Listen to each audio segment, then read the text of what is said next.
The only reason we are fighting today is because Hamas refused to continue releasing hostages. Mark Regev, you've asked people to leave parts of southern Gaza. Where are they supposed to go? So we've specified special areas, safer zones, where we've shared those maps with others, including the UN agencies, areas where we believe civilian population will be safer. You do need to know that the terrain and the population density there in the southern part of the Gaza Strip around Khan Yunis is very different from the north. And we've designated much more specifically about which areas we expect there to be combat. And so I don't think the whole population of Khan Yunis needs to relocate. We're talking about specific areas where it's essential that we have combat there because there is important Hamas targets.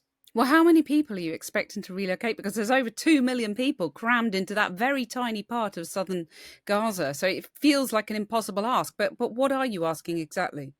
Well, once again, we've specified designated areas for people to go to. But the total number. We know it's not easy, but it's surely preferable to move than to stay in an area of combat and risk being caught up in the crossfire between the IDF and the terrorists. So of the population of 2 million... If Hamas had honored the agreement that was reached on hostage releases, if they'd continued to release hostage, we'd still be in a humanitarian pause. The only reason we are fighting today is because Hamas refused to continue releasing hostages. And they, of course, accuse you of breaching the truce, but that's a matter for them when I talk to them. But let me come back. Let me come back to, of the population of 2 million, how many do you estimate will have to relocate because of this new order? I can't give you a precise figure now, but it's possible that it's in the tens of thousands. I mean, tens of thousands. And these are people potentially who have come from the north to the area that you're now targeting. It's unthinkable if you found yourself in that situation, isn't it? Well, the truth is my own family has been in such a situation. My father was a refugee in World War II and had to run from place to place to place to relocate. And it was obviously very difficult, but it was better than getting killed. And in a war-type situation, and once again, we're fighting today because Hamas refused to honor obligations agreed to in the pause agreement for the release of hostages. So we're fighting again. And in the framework of fighting, we're urging civilians to leave areas of combat. Now, you can say it's a terrible thing, we're asking people to leave, but what we're trying to do is make a maximum effort to keep civilians out of crossfire, to safeguard them. I think we should be praised for it. Is that in response to the US urging you, the Secretary of State, Antony Blinken, to give a promise that there won't be a massive loss of civilian life, to quote him, of the kind that we saw in northern Gaza? Can you guarantee that that will not happen? So I can guarantee that we will make a maximum effort to avoid civilian casualties. And if there are civilian casualties? So unfortunately, and you know this as well as I do, there hasn't been a war in modern history where there haven't been civilian casualties. This is a war that we didn't want. This is a war that we didn't launch. This is a war that we didn't initiate. We're responding to a war that Hamas launched against us. But in the framework of that, as a democratic society, our obligation is to limit those casualties, civilian casualties, keep them as low as is humanly possible in a difficult combat situation. Well, to be precise, you've said you will aim to do that, but you can't guarantee it. I don't think anyone can guarantee it. When the British fought ISIS in Iraq, could they guarantee there wouldn't be a single civilian casualty? Of course not. You can't expect Israel, hold us by a standard that you don't hold your own country to. Well, there was a leak of a pretty testy meeting. It sounds like a pretty testy meeting between the US. I was inside the meeting. I wouldn't use that word. It was perfectly amicable, was it? The Americans raised their concerns. We responded. I mean, we have a common goal here. As the Secretary of State said after the meeting, the Americans believe that Hamas cannot continue to rule the Gaza Strip. That's not good for Israelis for obvious reasons. That's not good for Gazans for also reasons. I mean, Hamas has been in power for 16 years, and what have they brought the people of Gaza? Just hardship and poverty and bloodshed. And I obviously put all of those points to Hamas when we speak to Hamas. But can I just press you on this point that Antony Blinken in that meeting pressed your government on this issue of civilian casualties and also damage to hospitals, which I'll come to in a minute. What I wanted to ask you is, are you listening to the US, your main ally? We've got a very good dialogue with the US. Once again, I don't need to rely on reports. I was in the meeting. I know exactly what was said and how it was said.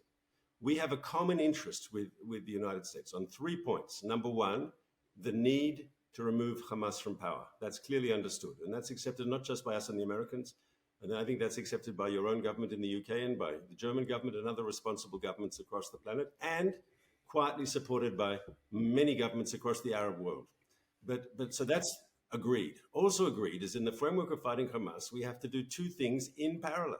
Number one is to make sure that the humanitarian effort is continuing, that we supply food, water, shelter, medicine for the civilian population of Gaza, and do our best. Well, that's stopped going in now, though. To keep civilians out of harm's way. And that's precisely why we're asking them to move out of areas where we know there will be heavy combat. But the aid that you were talking about, that's stopped going in now that fighting's resumed, hasn't it? No, on the contrary. We've said, in parallel to the campaign against Hamas, the aid program will continue. Well, how much aid has gone in today since the bombs started falling again? Today is not yet over, but the goal is for the aid to continue. And these designated areas are in the south. They're close to the Rafah crossing. That's where, as you know, the aid is coming in. And we want to have a situation where we have people who have been internally displaced in these special zones, these humanitarian safer zones. And as a result, they are close to where the aid is coming in. We'd like to see their tents there, field hospitals. We'd like to see a major effort while these people are temporarily displaced. You say that your government is listening to the US, but when you look at what, for example, the National Security Minister, Itamar Ben-Gvir, said after the truce broke down, he said that you would crush Gaza with all your might, destroy Hamas and return to the Strip without compromises, without deals, at maximum power. That language doesn't sound to be tempered by what you've heard from the US. Well, if you interviewed Mr. Ben-Gvir, you would know that he was against the humanitarian ceasefire in the first place to free our hostages. He was a minority in the government. That opinion was not agreed by the majority of the cabinet and then was rejected. The Prime Minister's approach was the dominant one. And I think you have to remember we have a parliamentary system like you have in the UK. And the Prime Minister is the first among equals. And of course, you can have a minister who has a different opinion. That's his right within a democracy. So you're not returning with maximum power to Gaza, as he promised. You're not going to destroy Hamas, crush Gaza. No, well, I would say this way. We are going to destroy Hamas. That's the goal of the operation. I say that openly. But not crush Gaza. Hamas, and in doing so, we're not only doing our own people a favor, they don't have to live in fear in the future of terrorists crossing the border and butchering our people, but it's ultimately good for the people of Gaza. You didn't want to talk about it, but what has Hamas given the people of Gaza in the last 16 years other than suffering? Well, I'll come to the alternative. I'll come to the alternative to Hamas. But I mean, even some of your allies say it's not possible to eliminate Hamas because Hamas is at its heart an ideology. You can't eliminate an ideology. Correct. I agree. But that's not what we're trying to do. Well, you are trying to eliminate Hamas. No, I'll explain it. Nazism is an ideology, a terrible, horrific ideology. And there are still Nazis today in Germany who believe that ideology, but they don't control the government. They don't control the army. They don't control state security. And we can't kill an idea. I agree. You can't kill the idea of ISIS either. There are still people who believe in the ISIS idea. But you can destroy their territorial control, as was done with ISIS. Well, except by crushing... To end Hamas's territorial control of the Strip. Except by crushing Gaza, in the words of your National Security Minister, which is what you've done. Is the policy of the government. Yeah, but he's part of the government, and I know you say he's a minority, but he's in the government, and he says crush Gaza. And people will look at what's happened in the north of Gaza, and they will say, well, that's exactly what you've done in the north of Gaza. And they will fear that is now going to happen in southern Gaza too. And so actually, is it correct that in trying to eliminate Hamas, what you end up doing is crushing Gaza and then fueling Hamas, the ideology in the future, because you will have so many people who are related to people who have lost their lives or they've been, targeted and destroyed. They've had all their hopes destroyed, that you're fueling that ideology that you're trying to eliminate. So I beg to disagree. First of all, I want to reiterate the policy of the government is not to crush Gaza, it's to crush Hamas, and there's a difference there. Not Gaza and Hamas are not the same two things. But on the larger issue, I actually am much more optimistic because I think what this crisis has shown the people of Gaza is that Hamas's path of extremism, of bloodshed, of terrorism, of horrific violence has hurt the Palestinian people more than anyone else. And that the Hamas ideology and the Hamas behavior is actually leading them to a dead end. But they're also seeing... With Hamas being discredited, as it will be after this, for causing all this destruction, the same way Nazism was discredited in Germany after the Second World War. But I appreciate your point. Let me just ask this question. Please let me answer the question. I believe the Hamas ideology will be so discredited for the pain it has brought upon the people of Gaza that you'll actually have room for more moderate and pragmatic voices to fill a vacuum.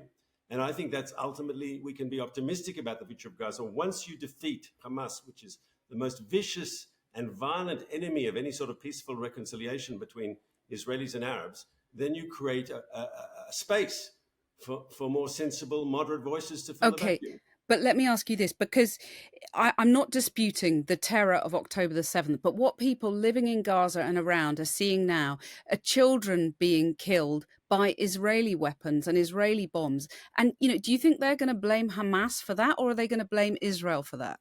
After the Second World War, did people blame the British and the Americans, or did they blame a silly, crazy, perverted Nazi regime that started the war? I mean, the parallel is ridiculous, isn't it? It's not. I disagree. Why is the parallel ridiculous? I can give you another parallel. When defeating ISIS, the British and the Americans and their coalition partners, I think over 30 countries were involved in the coalition against ISIS, were in places like Mosul and Fallujah, were there civilian casualties? Of course they were. Who do you blame the civilian casualties on? But there are people who blame the US for that. But there are people who blame the US for that still. Yeah, yes.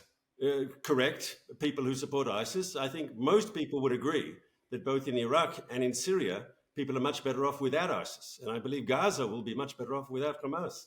Let me ask you about your own people who are still in Gaza now, held hostage. Does eliminating Hamas take precedence over the fate of those remaining hostages?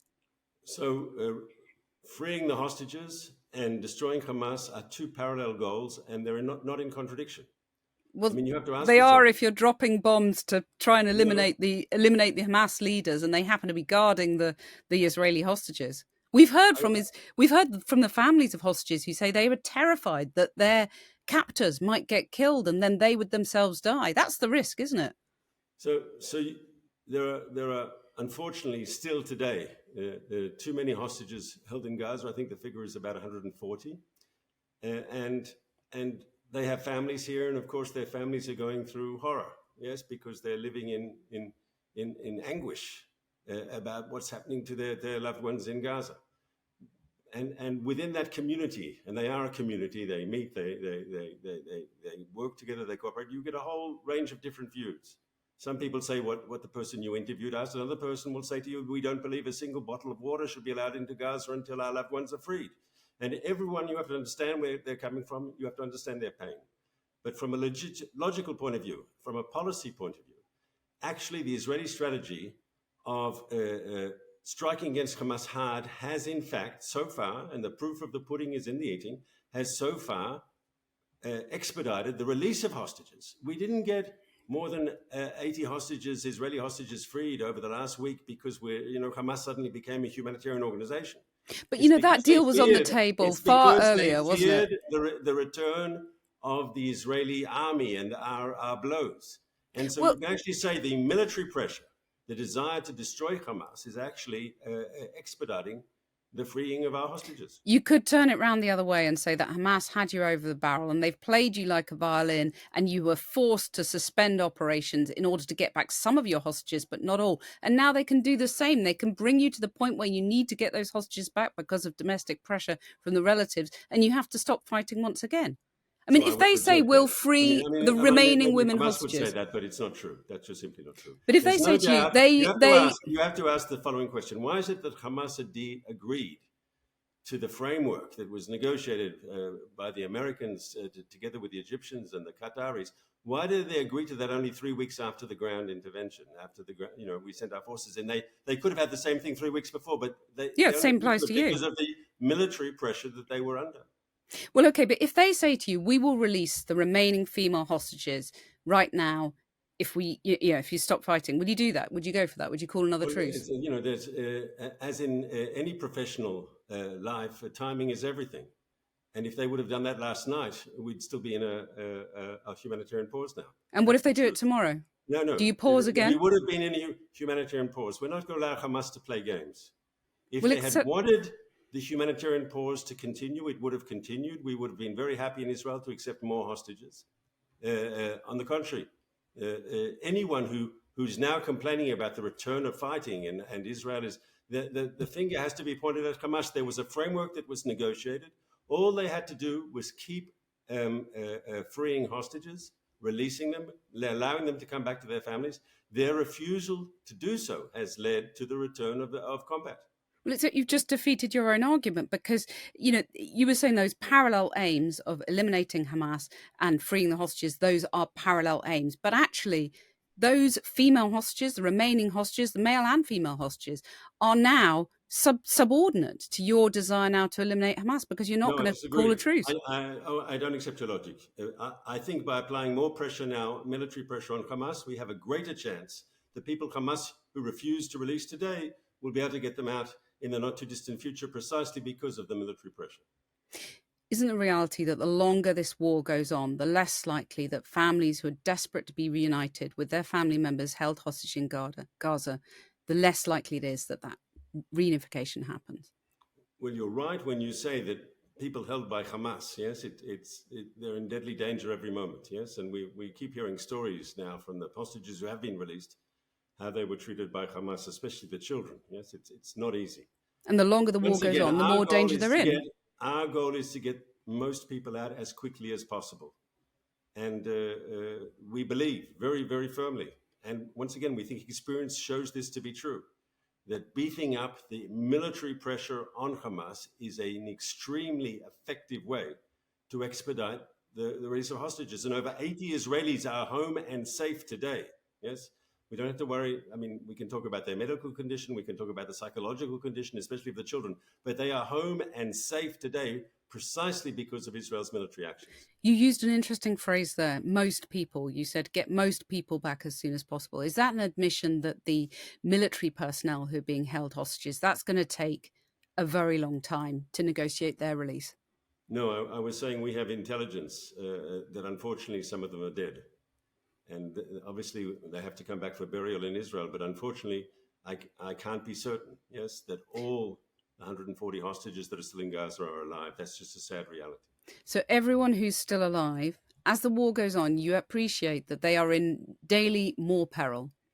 Yes, and that's why we believe our military action is expediting their release. Because if we did nothing, they would continue to remain in peril.